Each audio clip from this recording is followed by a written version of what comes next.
Mag het eraf? Eens morgen.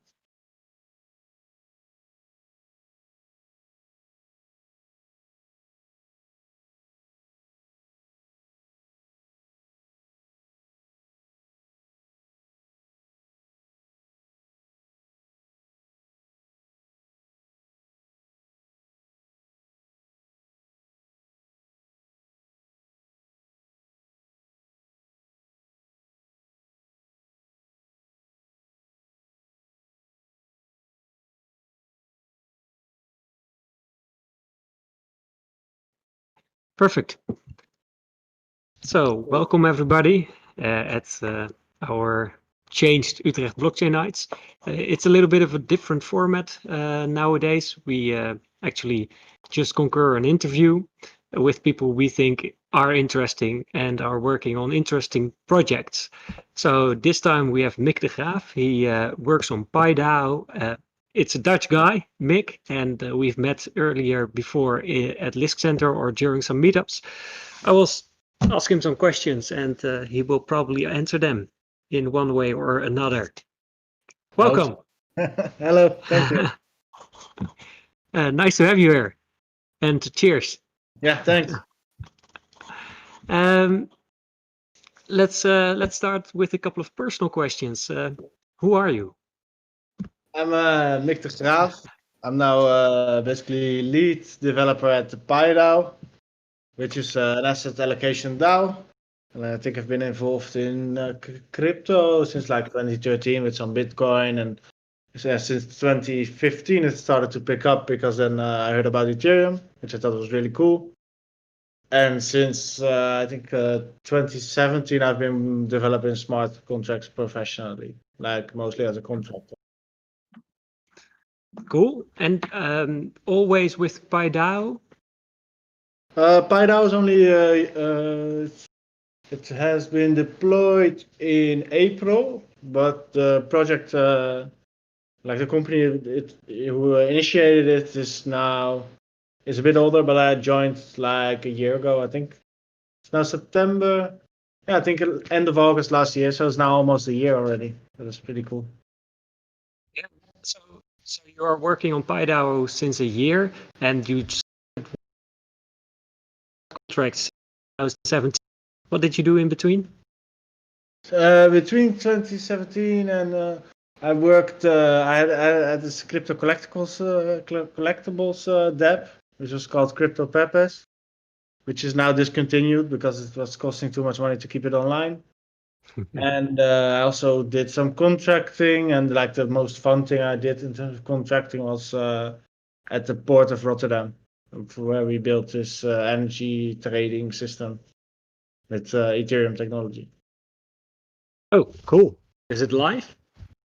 I don't know. After a while, I worked as a contractor, and after a while, they switched to regular stuff. So I don't know if they ever finished it. I don't think so. Maybe in the future. Mm. So you started in the crypto space 2013 already, and are working full time on within this space since 2017. Yeah, full time. Yeah, it was basically my only normal paid work. I did before. I did some websites with affiliate marketing, but it didn't require that much work. So like all the extra paid work I did was crypto. Yeah, smart contract.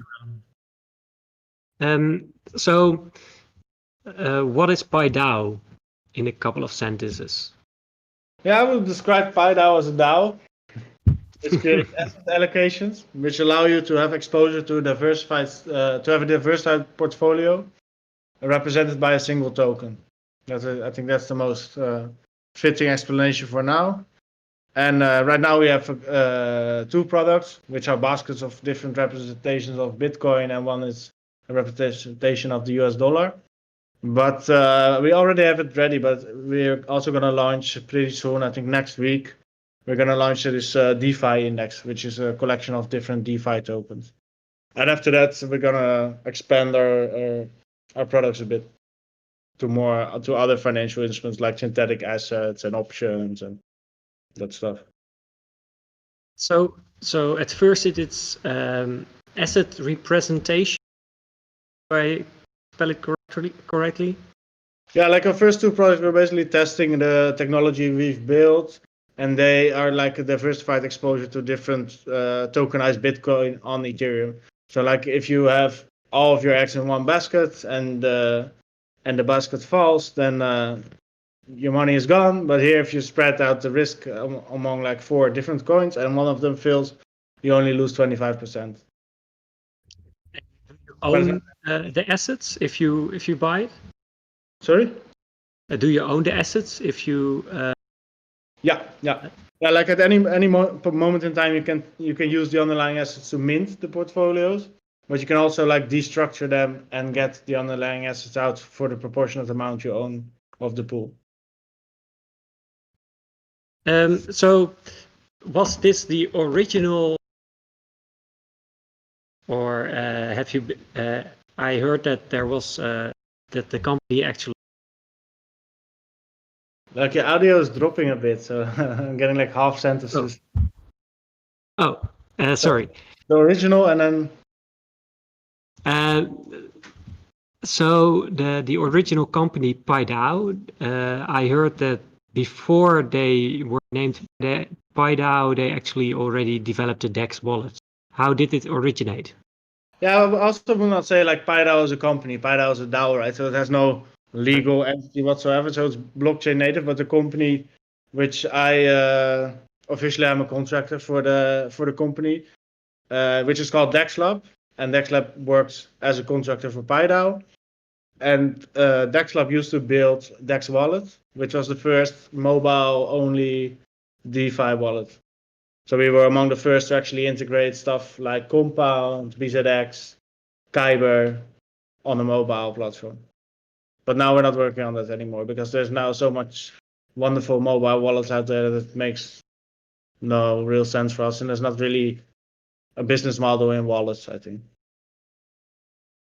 Now, so actually you changed the business model, and why is this a niche? Are there a lot of?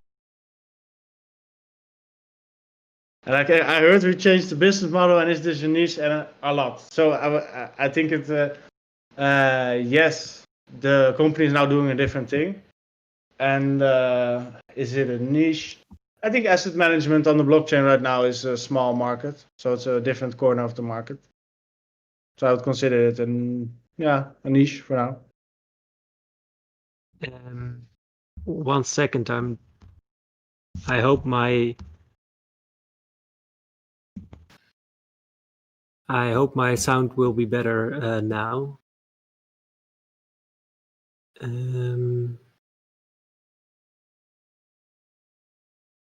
So do you hear me? Yeah, I can hear you. Like when I hear you pretty well, but it's either I hear you well or not at all. So hopefully it's better right now. So about the team of PieDAO, with how many people are you developing it? We're now with 5 people. 5 people. Where are they from? I'm from the Netherlands, Rotterdam. And we have one guy who used to live in the Netherlands but is now back in his hometown of Palermo, Italy. And we have one guy who's also from Palermo but he lives in Berlin. We have one guy who's from in the neighborhood of New York but he lives in Estonia. And we have one guy who is from Italy and lives in Italy. So pretty international team. Yeah. When I joined, it was only Italians. It's actually pretty funny. Like we went to this accelerator in New York, so I spent like 8 weeks in a house with only Italians, and but they spoke English, of course. But I picked some Italian along the way.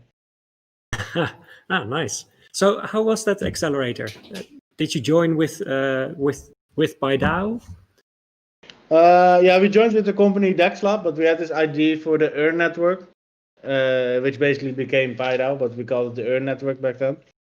And actually pretty funny. Like last year in August, I went to Berlin because I was working on some asset management project by myself, and then I bumped into Alessio, which is like the CEO of DexLab, and we started talking, and we said we figured it made more sense to join forces because I'm not really the super business guy, and he's a bit more of a business guy and also a good developer. So I joined them, and then there was this accelerator program of Consensus, like the big blockchain company, and we basically applied. And in November we were already in New York, and we had like mentorship and everything. It was pretty fun. I stayed for a bit shorter because I have a kid, which is now 14 months old. By then she was 5 months, so like 8 weeks was already pushing it. But Yeah, pretty awesome actually. So congratulations still. Yeah, it's pretty cool, like New York, and then with a bunch of people all working on a blockchain project, and pretty fun. Did the program help PieDAO along? Yeah, I think so. Like we wanted to do like a bunch of things, but they really helped us narrow down our story and how we could sell our story. So I think it helped pretty good. And also being in New York, where like the crypto scene is really booming, also helped a lot. And we went like we could like work very hard because we were always together, like always talking, even at dinner and after dinner. And yeah, I think it helped a lot, like in all sorts of ways. So in the end, what do you think was the main thing you got from the accelerator program? The main thing we got from it. Yeah, I think like the main thing I learned from them is that if you build something new, and you want people to actually use it, needs to be 10 times better. Otherwise, there's no point in making the product at all. Not that we're already at 10 times better, but we're at least striving for it. So I think that was the main lesson to learn. Because if you say, we built this project and it runs on a blockchain and it's decentralized, it's people don't really care, right? It's like if the only unique selling point is that you're on a blockchain, then you might as well not build a product at all, I think. Yeah. So sorry? Oh no, go on. So if you say 10 times better, you mean what do you mean with that? It needs to be 10 times better than existing products if you want to compete. Yeah. So we're not 10 times better than Robinhood or Wealthfront, or at least not yet, but we're trying to get there. Yeah. And so what is actually, how does it work currently? So you have PieDAO, you have a specific solution for asset management. Why is that the niche, or why is that the innovation you should invest in, or like as a developer invest in? Yeah. I think like once you get to a stage where it's actually like full blown product and it works really well, the main thing that separates us from the others is that we are hyper connected. Like if you use an investment app, your investment is only there. If you want to switch to another asset, you need to, I don't know, KYC somewhere else, get your money out of there, put it in some other service.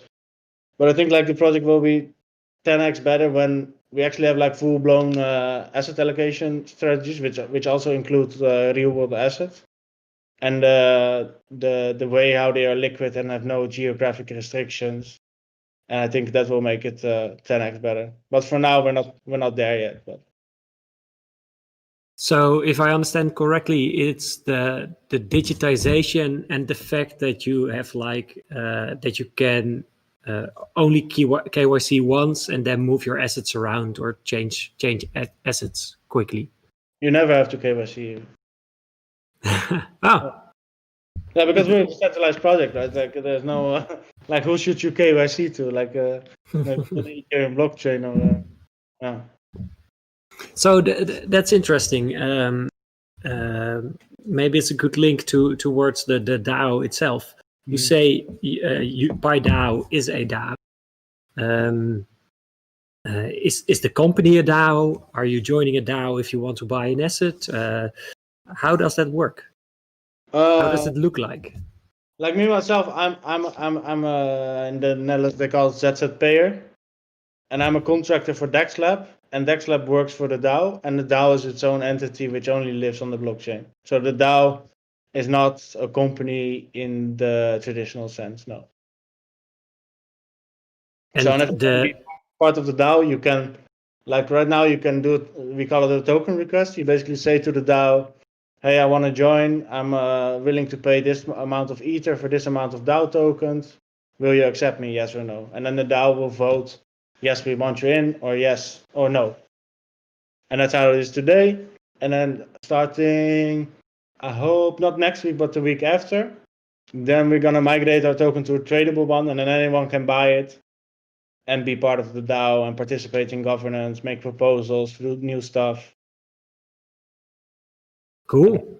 That makes a lot of sense. Yeah.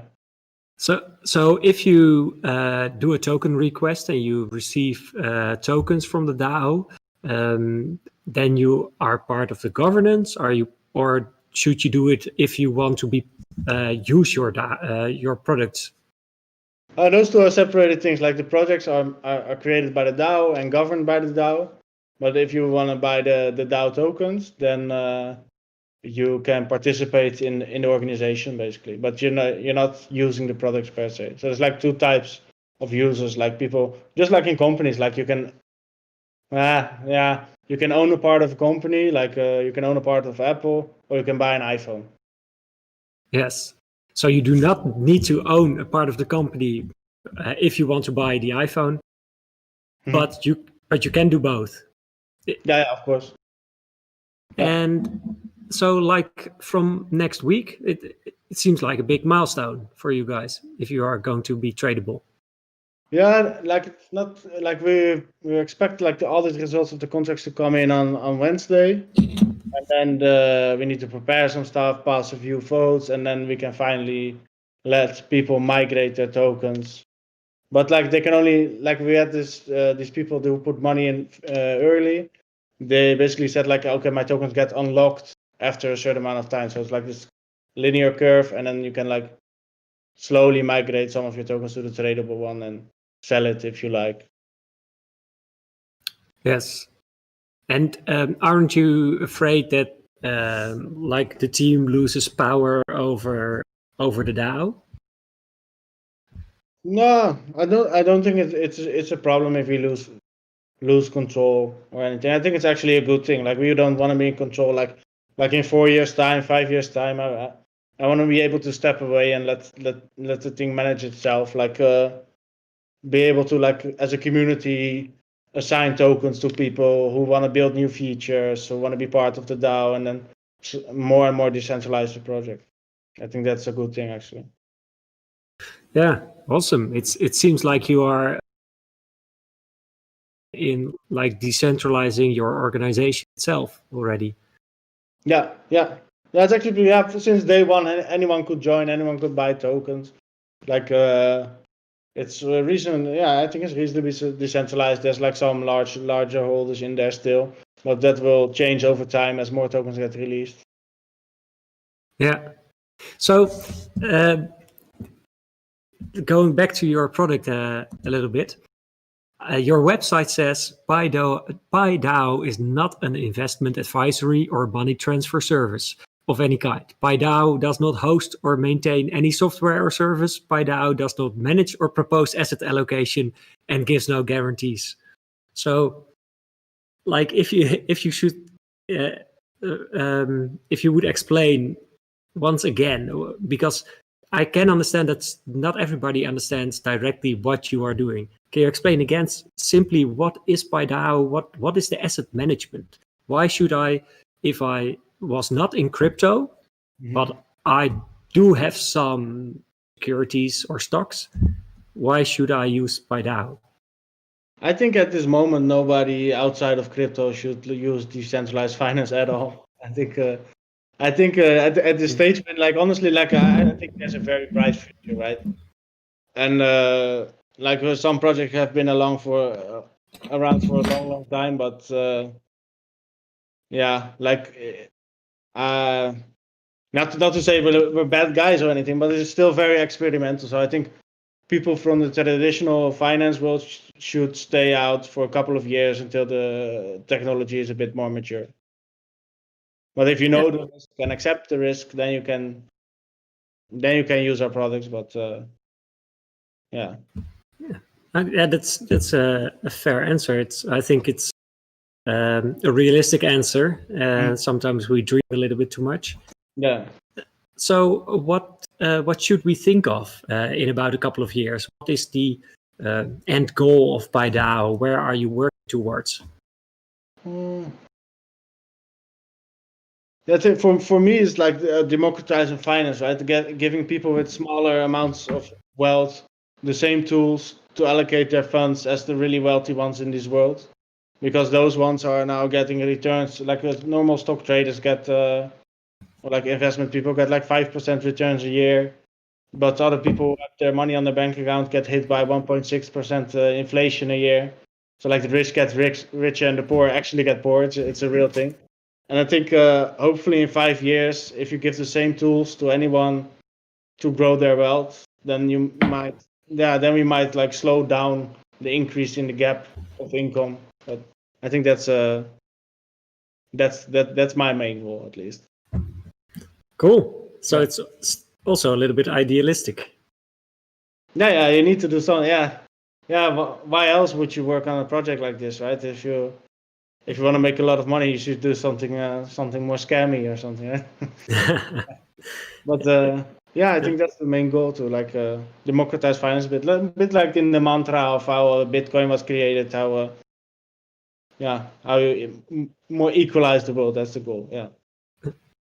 Cool. And so you said that PieDAO is not an official registered entity like other companies. Do you think that will be the future for organizations, or would it also be just a niche?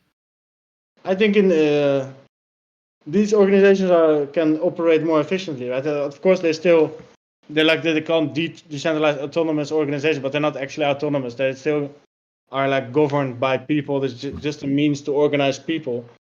And I think DAOs, if like the technology matures a bit, are a way more efficient way to organize people and to give shared ownership also to your users. I think once it's more mature, it's way more efficient than traditional companies. So I think it will be the future. Maybe not in 5 years, maybe in 10, 20. It's still very new. Yeah. But yes, this will be better. Yeah. So that's also very interesting to talk about.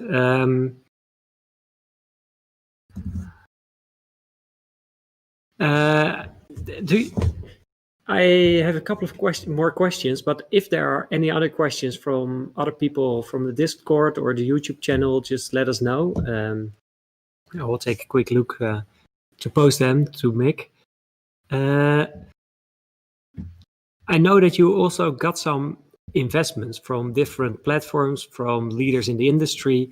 Can you tell a little bit more about that? And why do you think they would invest in PieDAO? I think the first investment we got was from Consensus, one of the first. Like there was some small angel investment before, and that was in the company of the DEX Lab company, so they own part of the DEX Lab. And other than that, we had people contribute to the DAO, like Luis from Aragon. We had a couple of people from MakerDAO, like a lot of people from this old school, from this early Ethereum community, which is actually pretty cool that they're now part of the PieDAO, and actually, they're pretty excited about it. I think that's really cool. Yeah. And are you still looking for investment? Yeah, at this moment you can. It's still possible to contribute, do a token request to the DAO. So you say, like you can to the Aragon interface, you can do that. Like if you want to ask me how you want to do it, then you should send me a message and I can help you. But yeah, we're still accepting funds, but we will close that shortly when we launch the tradable token. Yeah, I think right now we have like let me see how much money there is in the DAO. I think it's like 1.8 million US dollar or something like that. That's the amount now in the DAO. So that money fully allocated to developing the service? Yeah, that's fully allocated to developing the service and costs like auditing costs and some or like the operational costs for DEX Lab, which are relatively low. Like you can see online how much we're actually spending. It's not much. I think we burn like what should it be like maybe 25K a month or something. It's not the burn rate. That's not too much. No. And every time someone does a token request, then they allocate money to the DAO, so it is added to the 1.8 million. Yeah, it's 1.6 now. Ether price dropped.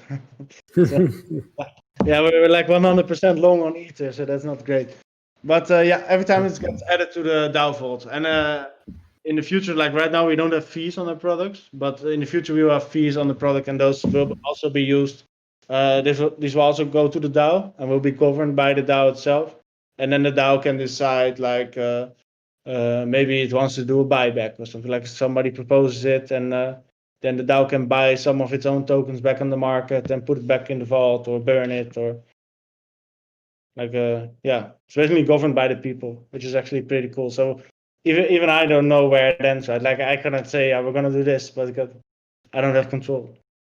Oh, cool. Do you think the voting within the DAO itself, how does a process look like currently? Do you, with the 5 of you, do you talk about a certain direction and then you vote upon it, or how does it work? Yeah, at this moment we have like this general sort of roadmap where we want to go, and within that there's not much voting going on, just to cover expenses. But like when we deploy something new or we want to change a fee or somebody comes up with a proposal, they can do that on the forum, and then it gets discussed on Discord and on the forum, and then an actual vote gets put up. But like as the token becomes tradable, as the community grows a bit, we want to push more of this towards the community so they can like come up with proposals themselves. And also, since like this Ethereum landscape is changing quite a bit, like right now you need to buy audits for your smart contracts, or like you're a solo developer and you want to build cool stuff, but you cannot pay these audits, then we're actually thinking about allowing people to come up with proposals and like say, I want to build this, and then I want to be part of PieDAO, and in return I want to earn X% of the revenue generated, but please, PieDAO, can you fund these audits for me and let me build this new PieDAO product? So that's going to be pretty cool. But because me myself, I also built like a lot of experimental stuff. But like if you actually want to launch it, you need like people who can advise you, or you need to pay for these audits, and these audits are like $10K dollar and up. It's yeah, to give these people a chance to also contribute, that will be really cool, I think. Yes, that's a really cool concept. So if people would like to build products for PieDAO, then they can request funding for the audits. Yeah, and we also have people like helping me on the smart contracts, and then they get a bounty. Like if you're like a good Solidity developer, a good front end developer, and you think like I think this can be better. I want to add this feature, and then you can discuss, and if you agree on the forum, and you can basically also work for a part of the DAO. Cool. I thought about like the team. How is working with this group separated through Europe currently? What is your experience? Because I can imagine that you have worked at a company in the Netherlands before, as a freelancer doing the marketing and affiliate marketing, building websites. What is the difference? Yeah, I think it's hard to like keep organized, right? If you're not in front of people, like you cannot talk to them face to face. Like it's sometimes it's more efficient to be in the same room. And like we're planning on like meeting once every 3 months, like for a week somewhere around in Europe. But now with Corona, it's not possible, sadly. And yeah, it can be challenging, but if you keep organized, it's doable. Like a lot of us hang out in the Discord voice channel a lot of the time, and then we're just on mute. And if you want to ask something to someone else, we just ask and chat a little. It's yeah, it's doable, but it's also nice. Like I can sit at home, like pretty good. Like at some point, I want to go to the Lisk Center again and maybe socialize a bit. But yeah, I'm actually making like good progress because there's less distractions, less meetups, less conferences. It's yeah. Yeah. Not mental sanity, but it's progress. It's great, yeah. Yeah, that's good to hear. Yeah, we also have a little bit of the same. We find out that we are working with 3 guys living in the Netherlands, even in the same city, Rafael and I, but we are currently doing everything remote, or most of the things remote, and it really just hanging out and chatting and all at the same time working together. It's actually it feels more efficient. Yeah. So I was thinking about, are there any questions, Rafael? I don't have, there are no other questions. Do you have something, did I miss something? Do you have something that comes to mind directly? Did you miss something? No, I think it's a pretty complete picture. Like I'm not like the main guy pitching this, right? I'm mostly the developer. But I think it was a nice chat, and we've talked about a lot, and yeah. And maybe like because it's such a digital product, because the organization is also online, and how do you think like a location like Lisk, or how do we progress with this kind of work in the future? Yeah, I think like now after Corona, there might be this sort of hybrid situation where you go like to something like the Lisk Center for maybe one day in the week to chat with people working on similar things, not necessarily in the same company. But I think these places can be sort of hubs for people to connect who do like similar work. Yeah. Yeah. So currently you are working from home, or also have a co-work space where you go in the neighborhood? I'm working from home now. Yeah. Yeah, I might want to go to a co-working space nearby. Yeah, at some point when the Corona dies down a bit. Yeah. So I think I do not have any more questions. If somebody comes in, otherwise, do you have some questions for me, or otherwise we'll wrap it up? So some questions for you. I think. Who would you want to have as what would you like to see in an interview by us in the future? What kind of subjects or what kind of people? What kind of subjects? What kind of people? I think maybe like some form of like panels with multiple people are always fun. I think that's nice. Like maybe like some maybe there's some competitors to what we are doing or something like that. So. Oh, that would be awesome. And, yeah. And then a panel with people. Oh, sorry. Go on. Nee, you can't talk. I saw another question.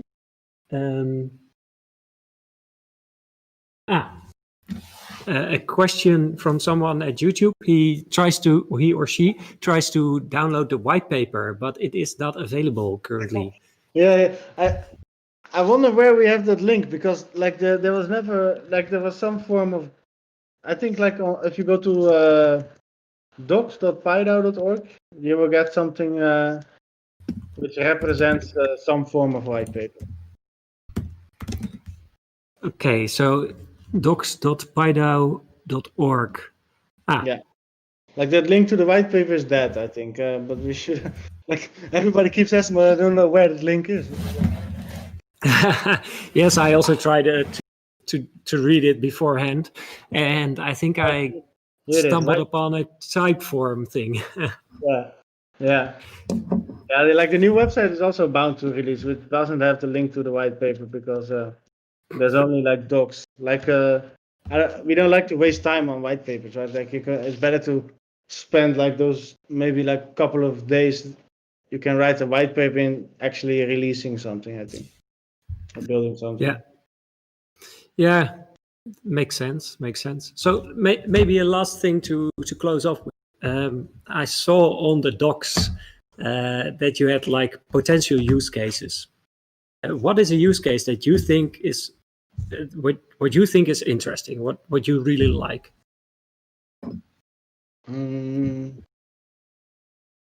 I think like use cases of traditional assets, like I really want to tokenize everything which has a price feed, right? So I want to tokenize like the Rotterdam real estate, and then also Utrecht real estate, and Amsterdam, and then I don't know, Breda, Eindhoven, and then you can put them in a basket and have like exposure to the Dutch real estate market without owning a single piece of actual real estate in a single token. I think that would be a pretty cool use case. Yeah, that sounds impressive. You could also short it. So like if you think like now real estate prices are quite high, you could actually short the market, for instance. Yeah, I'm not sure if that would be a good thing if everybody did it. No, depends. Yeah, maybe not. It depends on what happens, of course. Yeah. But that sounds like very innovative, but still also doable. Like, is there in the traditional market? Is it currently possible to do those things? I think this is much. I don't think there's any like future like stuff trading on the real estate markets at this point. No, not that I know. At least not on the local level. Like you can invest in a real estate fund, right, which owns some properties, but you cannot have like a synthetic exposure to real estate at this moment. So maybe that would be a talk for later on. If you guys are a little bit down the road, we could talk about synthetic assets on real estate in Utrecht and Breda. Mm-hmm. Yeah. So let's keep it with this. Then I will also read in more on what you guys are doing in about a year, and then we will have a new talk with a new update, or I will just keep watching you. Yeah, I think that will be fun. Yeah, like in a year we can. I think the space is moving quick. We are also speeding up. So I think in a year there will be a lot of new stuff to share. Cool. Thanks for doing this. I hope everybody gets a little bit better picture about PieDAO, and I'm looking forward to seeing you again, also in real life. But that will probably happen. Won't happen too quickly, probably. Yeah. Okay. Cool. Thanks for having me. Cool. Let's wrap it up. Thank you. See you later. And make sure everybody to tune in next month, because then we're going to talk with Wordproof, the founder, and they just got an investment by Yoast. And Yoast is the SEO plugin for WordPress. So a little bit. $1 million they raised. Pretty good. Yeah, they raised pretty good money. And like today we talked with Mick about synthetic assets, and then it will be about WordPress and content. A little bit more comprehensible for if you're not into digital assets. Yeah. Thanks. All right, cool. Thanks. Bye-bye.